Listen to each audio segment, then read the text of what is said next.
Hello,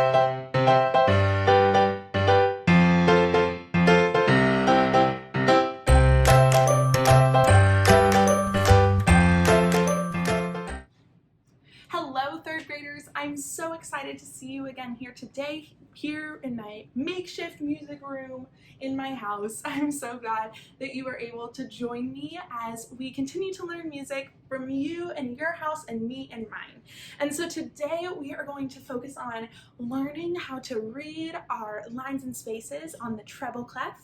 We're going to review how to draw a treble clef, review about our 5 lines and 4 spaces like I said, and we're also going to do a little bit of recorder practice. Now, I know not everybody has their recorder at home, so if you do, you're going to want to grab your recorder for this video, and if you don't have one, you can use a pencil and finger along, or there's a digital recorder that you can get to from our McGraw Hill Music Studio Spotlight on Music curriculum, or you can look up one online. So you can pause this video if you need to, go grab your recorder, and then we'll do some stuff, and when you come back.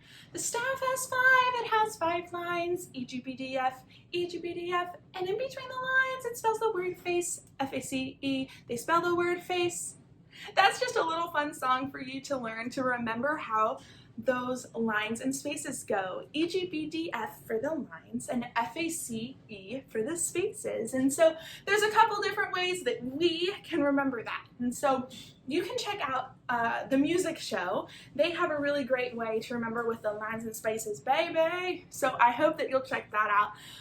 But I like to do them by knowing the acronyms. And I know we've talked about this before, but an acronym that helps me remember the 5 lines of the treble clef are every good burger deserves fries. You could also do every good boy does fine, Eddie's green boots don't fit, every great baker does fine. I don't know, there's a whole bunch of different ones that you could do, but I like to do every good burger deserves fries, because if you didn't know this about Miss Harmon, I love a good burger and I love some good fries. So that's a way to remember the lines of our treble clef, but then there's also the spaces, and that's F-A-C-E. So it spells face. So we have our musical alphabet here, and really our musical alphabet just repeats over and over. A, B, C, D, E, F, G. A, B, C, D, E, F, G. But when we see the treble clef, we start on E, right? And so it just goes E, F, G, then it starts over. A, B, C, D, E, F. And you know what? If we kept yelling, it would keep going. But for now, we're just going to focus on those 5 lines and 4 spaces of our treble clef. And this is all on our musical staff, right? And so a musical staff, as we know, has 5 lines and 4 spaces. Do you want to review how to draw it? Let's do it. So at home, I would love for you to be able to have a piece of paper, to be able to have a black writing utensil or just a plain pencil, that would work. And if you can, get a green and a blue something to draw with. And we are going to review our lines and spaces, but on a piece of paper in front of you so that you have it, and then you will be able to practice at home.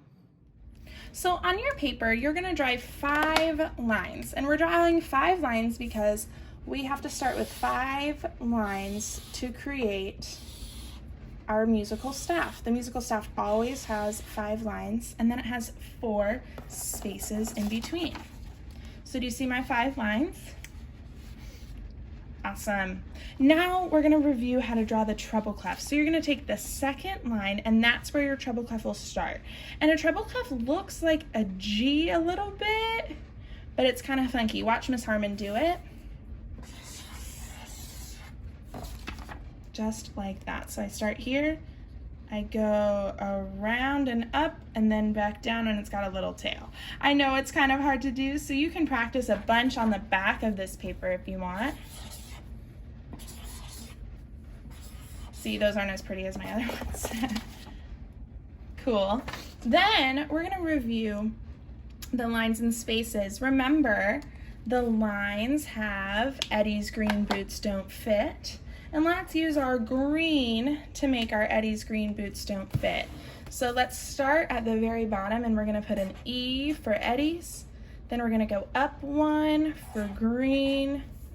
Then and put a G there. Then boots, B, don't, we're gonna put a D, and fit, you're gonna put an F. Or remember, every good burger deserves fries, right? And so now, can you see, I have Eddie's green, boots don't fit, EGBDF with my green, and that matches my little graphic that I showed you earlier.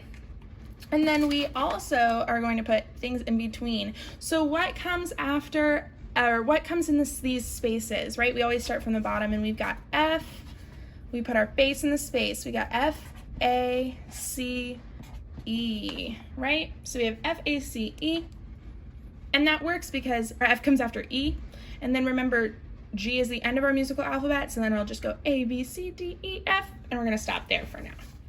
If you were able to create your little poster, wow, Miss Harmon is struggling today. If you were able to create your little poster with me, that is super awesome. You can send a picture of your poster that you created and send it to me on Canvas, and then maybe hang this up somewhere to help you remember your 5 lines and 4 spaces of the musical staff. Now, I hope you were able to grab your recorder because we are going to do some recorder practice. And remember I said if you don't have a recorder, you can also use a pencil. You could use even like a spoon from your house and just practice the B, A, G, whatever you need to do. You can find something that'll work for you. So you're going to take your recorder or recorder-like thing, and you're going to practice with me. Remember, we take our thumb, put it on the back, right? And then we are going to put our first finger on the first hole, and that is going to be B. And remember, our craters are cool, so we want to make sure that we are creating craters. And we are going to practice B. My turn. Great job. If I put down 2 fingers, it's going to be A. You try it. And if I put down 3 fingers, it's going to be G. Great job. Remember, we've talked about these over and over again, but we have chicken if we have our B, we have bunny if we have A, and we have unicorn if we have G. So you have your chicken, bunny, unicorn. And today you are going to learn a new song called It's in the Bag, B-A-G. And here's how it sounds like.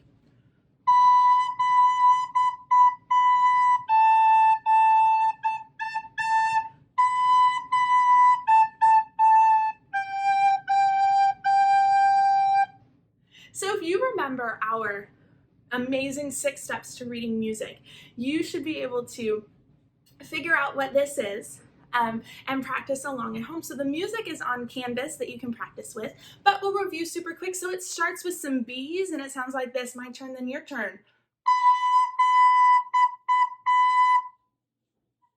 B, B, B, my turn.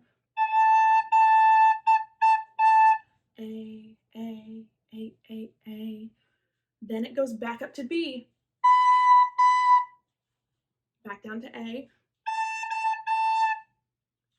Now we go to G.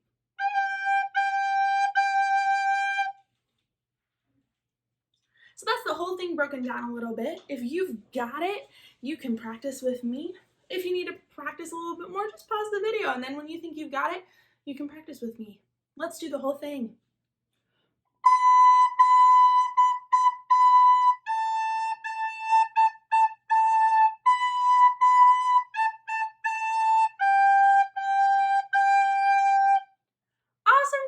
Now you can play a new song on your recorder, or you can practice it with your other things that you have at home. All right, friends, thanks for hanging out with me today. I hope that you had fun learning about our lines and spaces and learning a new song on the recorder called It's in the Bag, B-A-G.